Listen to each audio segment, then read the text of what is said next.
اور ہم وہاں پہ قید تھے. پھر ہم سے جمعرات اور جمعے کے درمیان یہ جو اب گزرا ہے اس میں ہمارے ساتھ رابطہ کیا گیا، مذاکرات ہمیں دعوت دی گئی. پہلے کچھ ایک آدھی ہماری بیٹھک جیل کے اندر ہی ہوئی. پھر انہوں نے کہا جی ہم آپ 5 لوگوں کو، یعنی ظفر کو، مجھے، بشیر وڑیچ،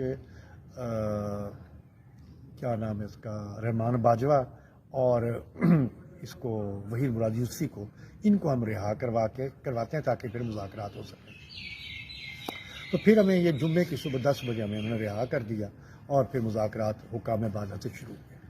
اب ہمارے مطالبات انہوں نے بالکل تسلیم کر لیے کہ ٹھیک ہے جی، آپ کا لیو انکیچمنٹ کا مسئلہ بھی حل ہو جائے گا، اسکولوں کی پرائیویٹائزیشن بھی نہیں ہوگی، جو قیدی ہیں انہیں بھی رہا کر دیا جائے گا اور کسی کے خلاف محکمانہ کارروائی نہیں ہوگی. باقی میں پے پروٹیکشن کا مسئلہ تھا یا یونیورسٹی کو ڈی آر اے نہیں ملا تھا اس کا مسئلہ تھا، وہ بھی آ گئے.